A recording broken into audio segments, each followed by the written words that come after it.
Hello everyone, कैसे हैं आप सभी लोग। आशा है कि आप लोग बहुत अच्छे होंगे। आज है 5 जून और 5 जून साल 2026 के हरियाणा करंट अफेयर इस वीडियो में हम पढ़ने वाले हैं।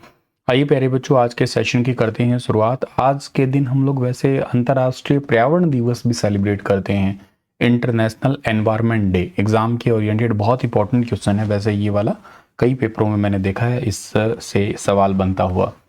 लास्ट सेशन में मैंने आपसे एक सवाल पूछा था कि टोडरमल ने किस मुगल सम्राट के शासन के दौरान भू राजस्व की शुरुआत की थी। तो इस सवाल का ठीक आंसर था अकबर। एक्चुअली बात यूं आती है कि अकबर के कार्यकाल में 9 रत्न हुआ करते थे।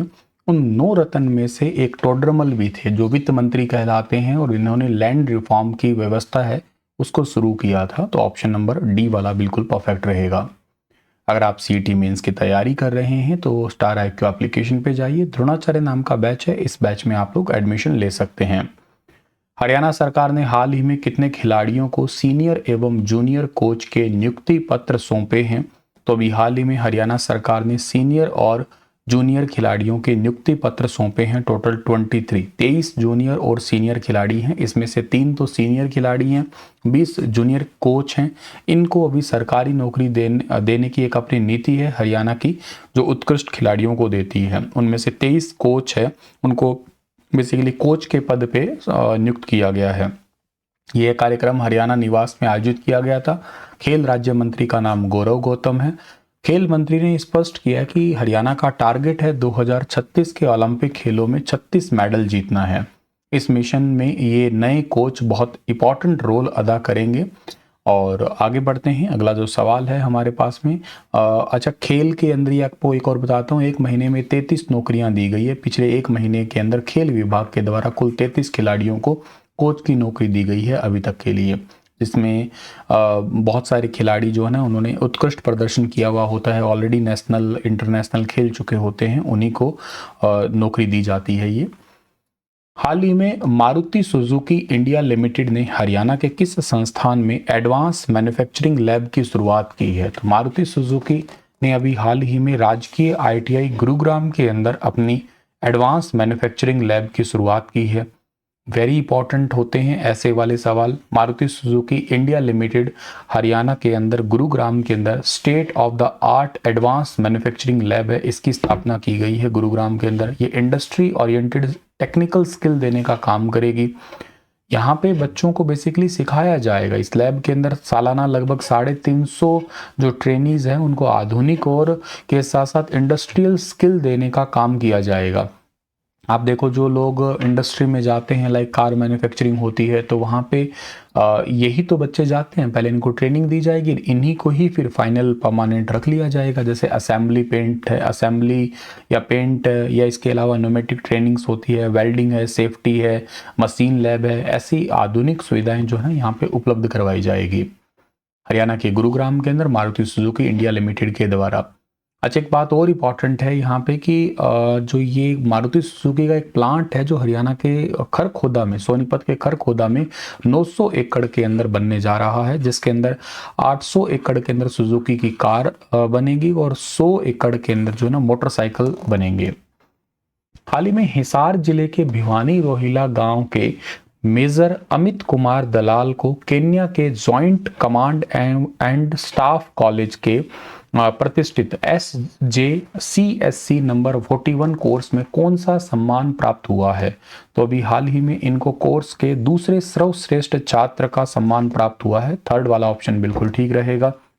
भिवानी रोहिला के गांव के मेजर अमित कुमार दलाल भारतीय सेना की 19 मैकेनाइज्ड इन्फेंट्री में कार्यरत हैं। उन्होंने केन्या के joint command and staff college में आयोजित senior joint command and staff course 41 में इन्होंने भाग लिया। इस कोर्स में 19 देशों के 95 सैन्य अधिकारियों ने भाग लिया था। मेजर दलाल को सेकंड बेस्ट स्टूडेंट का सम्मान मिला है। डिफेंस एंड स्ट्रेटेजिक स्टडीज में पोस्ट ग्रेजुएट डिप्लोमा के बेस्ट स्टूडेंट का अवार्ड भी इनको मिला है। इन्होंने national defence university NDU Kenya से बेसिकली जो है ना अभी रिसेंटली डिस्टिंक्शंस का जो स्नातक की उपाधि है वो प्राप्त की थी। हाल ही में हरियाणा सरकार ने किस श्रेणी के घरेलू उपभोक्ताओं को बिना बैंक ऋण और बैंक गारंटी के सोलर सिस्टम उपलब्ध करवाने की घोषणा की है। तो इस सवाल का ठीक आंसर रहेगा 1 किलोवाट लोड वाले उपभोक्ताओं के लिए। ऑप्शन नंबर 3 बिल्कुल ठीक रहेगा। विभागीय कर्मचारी घर घर जाके आवेदन एवं स्थापना कार्य प्रक्रिया है वो पूरी करने वाले हैं। जिनका 1 किलोवाट लोड वाले घरेलू उपभोक्ता हैं उनको घरों पे बिना किसी लोन और बिना किसी बैंक गारंटी के मतलब सरकार जो है ना सोलर रूफटॉप सोलर सिस्टम लगाने का काम करेगी। इससे लाभार्थी का बिजली का बिल जो है ना लगभग 0 हो जाएगा और 7 लाख से ज़्यादा परिवारों को इस योजना का लाभ मिलेगा। वैसे भी हाल ही में मैंने आपको कल पढ़ाया था ना, प्रधानमंत्री सूर्य घर मुफ्त बिजली योजना के लिए हरियाणा को 3 नेशनल लेवल के अवार्ड भी मिले हैं। योजना का नाम प्रधानमंत्री सूर्य घर मुफ्त बिजली योजना है। 1 किलोवाट वाले जितने भी कंज्यूमर हैं उनको बिना बैंक के लोन के, बिना बेसिकली बैंक गारंटी के घर घर जाके डोर स्टेप इंस्टॉलेशन का काम करेगी सरकार। उनका बिजली का बिल लगभग 0 ही हो जाएगा। 5 किलोवाट तक के उपभोक्ता है जो नियमित रूप से बिजली का बिल भर रहे हैं, आसान किस्तों पे उनको सोलर सिस्टम लगवाने दिया जाएगा। सरकारी सब्सिडी के बाद में जो है ना बाकी राशि किस्तों में उनको देनी होगी, आसान किस्तों में, बैंक लोन की जरूरत नहीं है। इसके अलावा खाली जमीन पर सोलर प्लांट लगाने की सरकार ने अनुमति दी है। किसान स्वयं इन्वेस्ट कर पाएंगे। सरकार निर्धारित दर पर बिजली खरीदेगी और अतिरिक्त आय का सोर्स बन जाएगा किसानों के लिए। सैंपल रजिस्ट्रेशन सिस्टम SRS की नवीनतम रिपोर्ट के अनुसार हरियाणा की कुल प्रजनन दर यानी कि टोटल फर्टिलिटी रेट कितनी दर्ज की गई है? तो हरियाणा की टोटल फर्टिलिटी रेट दर्ज किया गया है 1.9। थर्ड वाला ऑप्शन इसका बिल्कुल ठीक रहेगा। यह बेसिकली प्रतिस्थापन स्तर 2.1 से भी कम है। इसका मतलब यह है कि भविष्य में जनसंख्या वृद्धि की गति धीमी हो सकती है तथा बुजुर्ग आबादी का अनुपात बढ़ सकता है। वर्तमान में हम दो हमारे दो की जगह हम दो हमारा एक ही की सोच तेजी से बढ़ रही है हरियाणा में। साल 2024 में भारत की राष्ट्रीय TFR भी 1.9 रही थी, इसलिए अब हरियाणा भी राष्ट्रीय औसत के बराबर लगभग पहुंच चुका है। कुल प्रजनन दर साल 2012 से 14 में 2.2 थी, जो 2022-24 में घट के 1.9 पे आ चुकी है। ये लगभग 13.6% की गिरावट देखने को मिल सकते हैं। ये शहरों में ये बदलाव तेजी से हुआ है। यहाँ पे 2.0 से घट के 1.6 लगभग 15% की कमी आई है। यानी कि शहरों में 2 से कम बच्चों वाले परिवार अब सामान्य बात हो चली है।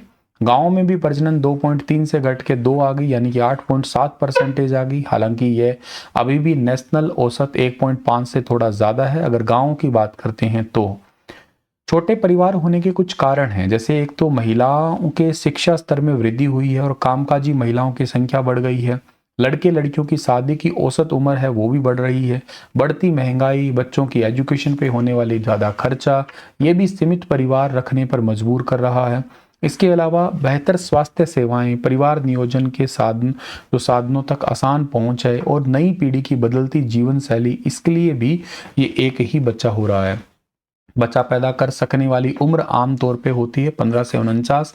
इस दौरान महिला औसतन जन्म दिए गए बच्चों की कुल संख्या रहती है, उसी को ही हम लोग टोटल फर्टिलिटी रेट बोलते हैं। तो किसी क्षेत्र की आबादी को स्थिर बनाए रखने के लिए यह दर 2.1 होनी चाहिए। इसका 2.1 से नीचे आने का मतलब यह है कि पुरानी पीढ़ी की जगह लेने के लिए नई पीढ़ी में पर्याप्त बच्चे जन्म ही नहीं ले रहे हैं। सेंट्रल यूनिवर्सिटी जम्मू के पूर्व डीन अश्विनी कुमार नंदा के अनुसार TFR 2.1 प्रतिस्थापन स्तर से नीचे जाना केवल एक आंकड़ा नहीं है, बल्कि ये दूरगामी परिणाम होंगे, क्योंकि इससे आबादी में गिरावट आएगी। क्योंकि जन्म दर मृत्यु दर से कम हो जाएगी तो इसका मतलब है कि जनसंख्या घटेगी, बुजुर्गों की संख्या बढ़ जाएगी। इसके अलावा काम करने वाले युवा यानी कि वर्किंग पॉपुलेशन की कमी के कारण भविष्य में आर्थिक विकास में भी जो विकास की रफ्तार है वो धीमी पड़ जाएगी।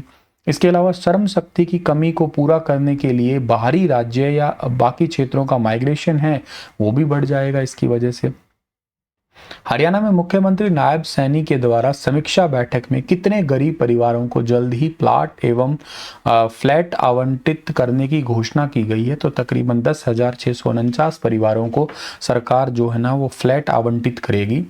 और इस पर हरियाणा में अब तक कुल 2,31,215 परिवारों को आवास उपलब्ध करवाया जा चुका है। इस कार्य के लिए सरकार के द्वारा अब 2375 करोड़ रुपए की राशि जारी की जा चुकी है। 5 योजना है आवास से जुड़ी हुई। एक तो है प्रधानमंत्री आवास योजना शहरी, एक है प्रधानमंत्री आवास योजना ग्रामीण, एक है मुख्यमंत्री शहरी आवास योजना, एक है मुख्यमंत्री ग्रामीण आवास योजना 2.0, एक लाइसेंसी कॉलोनियों में आर्थिक रूप से कमजोर वर्गों के लिए भी आवास योजना। सरकार का टारगेट ये है कि 2047 तक हम लोग मिशन मोड में काम कर रहे हैं और सरकार का टारगेट है कि हर एक को सिर पर छत देना सरकार इसकी प्राथमिकता में काम कर रही है। आने वाले 5 सालों के रोड मैप और विस्तृत कार्य योजना की समीक्षा भी की गई है। ग्राम पंचायतों में सूची जो है ना सार्वजनिक होगी। इसके साथ साथ जो है ना यही साबित होगा कि हरियाणा में अयोग्य व्यक्ति जो इनको लाभ मिल रहा है तो उन पे भी कार्रवाई करेगी सरकार। हाल ही में सर्वोच्च न्यायालय न्यायाधीशों की संख्या संशोधन अध्यादेश साल 2026 के बाद में भारत के सर्वोच्च न्यायालय में न्यायाधीशों की स्वीकृत संख्या कितनी हो गई है। तो अब भारत में टोटल 38 हो चुके हैं। बहुत ही ज्यादा जरूरी सवाल है ये। 37 तो न्यायाधीश है प्लस में एक मुख्य न्यायाधीश है, तो टोटल हो गई ये 38 मुख्य न्यायाधीश समेत। अगर केवल न्यायाधीश की बात करें तो 37 है, मुख्य न्यायाधीश के साथ मिलाते हैं टोटल 38। पहले ये 34 होते थे, 33 प्लस में एक ऐसे आंकड़ा था, अब ये 38 हो चुके हैं, याद रखना आप लोग। अभी हाल ही में ये क्वेश्चन हरियाणा के लिए इसलिए भी इंपॉर्टेंट है कि पंजाब हरियाणा हाई कोर्ट के मुख्य न्यायाधीश सील नागू जी थे, वो चले गए हैं यहाँ पे एक न्यायाधीश बन चुके हैं सुप्रीम कोर्ट के अंदर, और यहाँ पे अश्वनी कुमार जी आ चुके हैं। और इसके साथ साथ श्री चंद्रशेखर जी है मुख्य न्यायाधीश, ये बॉम्बे हाई कोर्ट से आए हैं। यहाँ पे संजीव सचदेवा जी है, ये मध्य प्रदेश हाई कोर्ट से आए हैं। अरुण पल्ली साहब हैं, ये जम्मू कश्मीर और लद्दाख हाई कोर्ट से आए हैं। वेंकटा सुब्रमणी मोहन्ना, ये भारत के सर्वोच्च न्यायालय की न्यायाधीश। अब टोटल यहाँ पे 37 तो न्यायाधीश हो गए हैं और स्वीकृत संख्या 38 मतलब एक मुख्य न्यायाधीश हो गए हैं। भारत के राष्ट्रपति ने संविधान के अनुच्छेद 124 का क्लोज 2 के तहत 4 उच्च न्यायालयों के मुख्य न्यायाधीश और वरिष्ठ अधिवक्ता वी मोहन्ना को सर्वोच्च न्यायालय के न्यायाधीश के रूप में नियुक्त करने की स्वीकृति दी है। तो टोटल अब 38 हुए हैं, याद रखना। इसका उद्देश्य यही है कि न्यायिक दक्षता में सुधार करना, लंबे जो पेंडिंग मामले पड़े हैं उनको कम करना, और सर्वोच्च न्यायालय में अधिक नियमित संवैधानिक पीठों के गठन को सुगम बनाना है। आज का सेशन इतना ही है। आप लोगों के लिए मैं मिलता हूं कल की क्लास में। आपके लिए एक होमवर्क है, हरियाणा में डेरू क्या है इसके बारे में बताना। कल फिर मिलता हूं आप लोगों को कुछ नया सिखाने और पढ़ाने के लिए। तब तक अपना ख्याल रखना। राधे राधे बेटा।